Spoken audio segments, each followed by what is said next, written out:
Hey, I'm the pop culture potter, but you can call me Pop. Today I'm going to teach you how to throw a cylinder on the wheel. First things first, you need to gather your tools.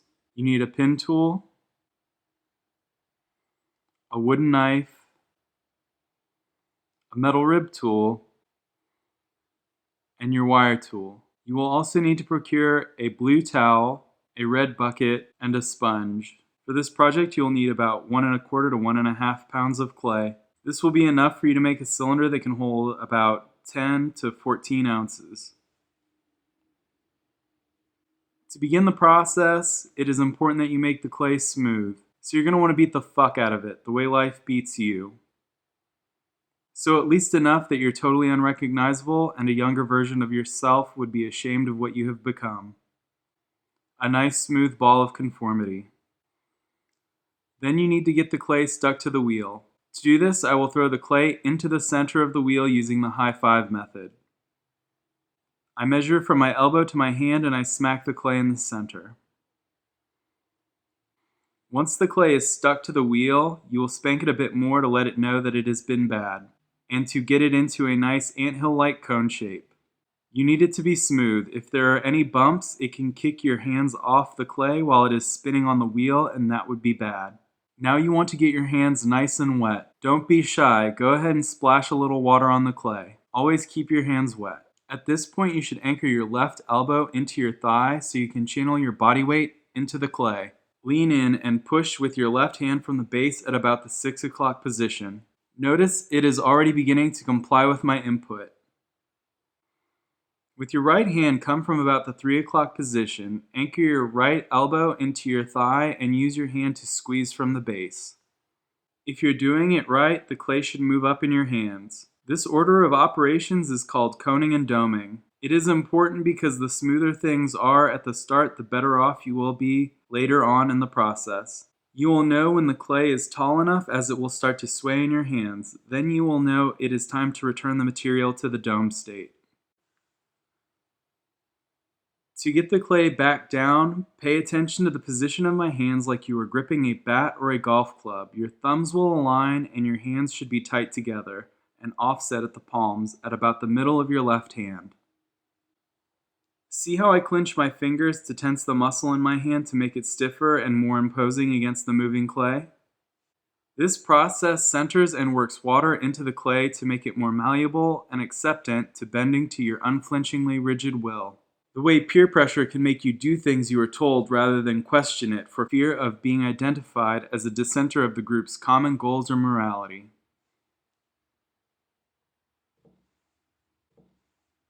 Use your body weight and lean into the clay to move it back down like the crushing weight of your anxiety that has quelled you into turning your comfort zone into a prison of your own creation. You want to bring the clay up and down in a cone and dome process about 3 times. It will feel like a long time, but it is necessary. If you lose count during this process, I would say the rule of thumb is that if you have been doing it long enough that you can't tell if your feelings of worthlessness are a function of your depression or a symptom of having done nothing of value in so long that you've become depressed, then you've probably done it at least 3 times. During this process, you need to remember to keep wetting your hands on the clay. Anytime you feel a bit of apprehension or drag from the clay, you need water to continue to lubricate the process. The way you may use alcohol to self-medicate to make social situations more bearable. For reference, I'm no fun until I've had about 3 vodka Sprite doubles. Notice I have my pinky knuckle of my right hand at the center of the clay, and my left palm is guiding the clay rather than squeezing it. This will optimize your hand position and make the clay smooth. Once the clay has been coned and domed and it is sufficiently centered, like a high school senior who has been molded by an upbeat ideologue that promotes the idea that college is an opportunity for self-exploration and growth, instead of, as it exists in reality, a money pit degree factory, you and the clay will be ready to graduate to the next step and be told what to do. Look how nice and smooth it has become. For this amount of clay, it should be about the size of a pregnant hockey puck. Now we need to begin the process of opening the clay. Use your hands to measure to the center of your pregnant hockey puck. Raise your thumbs vertically and insert them into the clay. Be sure to keep your thumbs together tightly and slowly thrust them into the clay. If you feel any drag on your thumbs, add a small drop of water. Now we'll finally be using some of those aforementioned tools you gathered at the beginning to measure the depth of the bottom. With one hand, take your pin tool, stab the center of the hole, slide your pointer finger down into the bottom of the cylinder, fix your finger to the position on the pin, and remove the pin from the vessel. This will show you how much clay is between your finger and the bat on the wheel. When pushing your thumbs into the center, keep in mind you don't want to push through to the bottom. You need approximately 1/4 to 1/3 of an inch in the base of the cylinder. This will be enough for a good bottom. Measure more than once for the most accurate results. I like to think of it as if you are going deep enough that you can maintain the facade that you're an open book without going deep enough to actually unearth your deepest insecurities and experience true vulnerability. At this point, I would describe how you open the clay as anything that may come up under the search term gaping on Pornhub. To create an apt opening, you should be able to at least fit the sponge inside of the vessel comfortably. Try not to exceed these parameters. You can always open the clay more, but once you have exceeded these limits, it will be difficult to rein back in. Again, measure more than once to assure accuracy. Once you have opened the clay to the appropriate width, use the pad of your finger to smooth and compress the clay in the bottom of your cylinder. This action will prevent cracks later in the drying and firing process. Notice I slowly drag my finger from the center to the wall and back several times. Only apply enough pressure to smooth the clay without going deeper and puncturing the base or creating ridges in the bottom of your vessel. Remove excess water. The next process is what I call the donut technique. Look at how I position my thumb and pointer finger on my left hand to hold the wall, and the right hand I use my pointer finger to compress the clay. Keep in mind your left hand isn't pinching the clay, it is simply holding the shape of the wall while your right pointer finger compresses the clay into that shape to make everything smooth and even, making it look like a perfect tasty donut.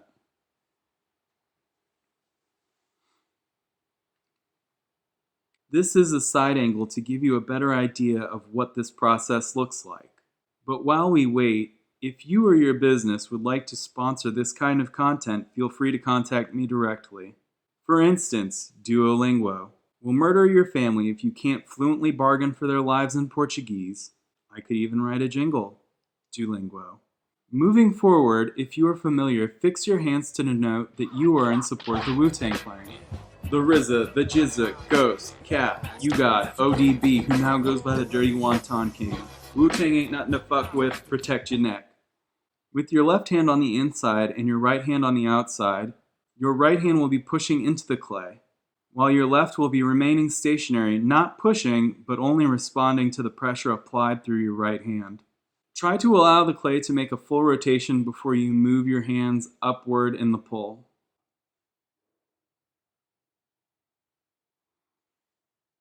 To adequately lubricate the surface of the clay, I will pour water on my hand and let the water run down my fingers onto the inside and outside of the walls.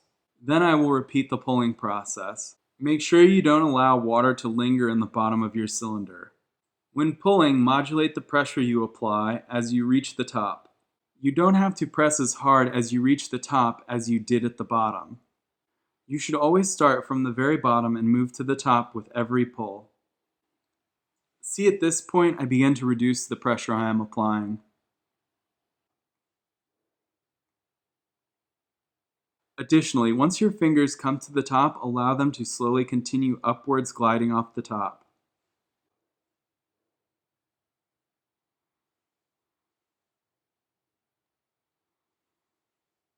If you look closely, you can see the material in the wall move up from the base to the top.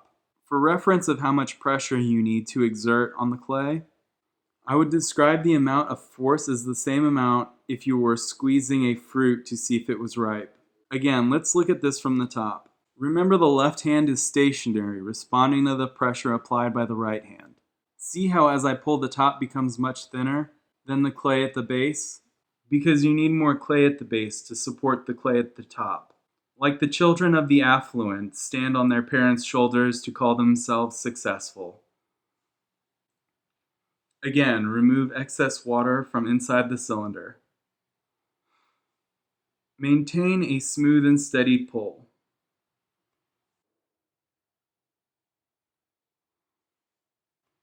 The cylinder is now about the height that you want it.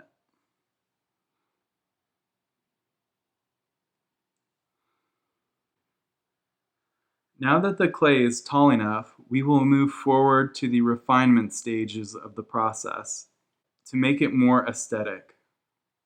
Retrieve your metal rib tool, and you will scrape the outside of the cylinder. This will remove excess water and make the outside of the vessel more uniform. You can see this in action as the outside of the cylinder goes from shiny to dull looking. Removing the water from this will help the stability of the clay. The longer you allow water to remain on the surface, the more it will seep into the clay, corrupting the structural integrity. Again, there is some downtime in my instruction. So if you want to purchase a live read from me, let me know. For instance, Blue Chew, get yo dick game on hard. It's party time, bruh. Let me tell you, I'll say anything, I'm poor and I hate it.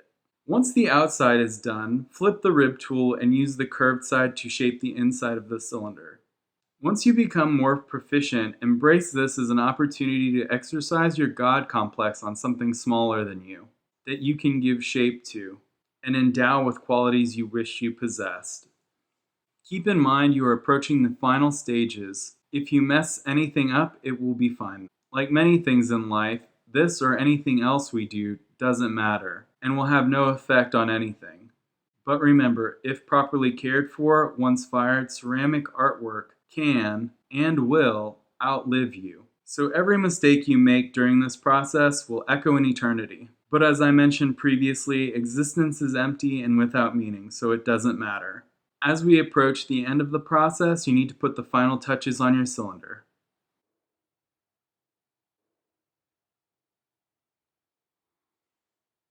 Find your wooden knife and hold it like a pencil. Hold it blade facing the wall of the cylinder, and slowly sink the wooden knife into where the clay begins to flare out at the base, until you see the bat.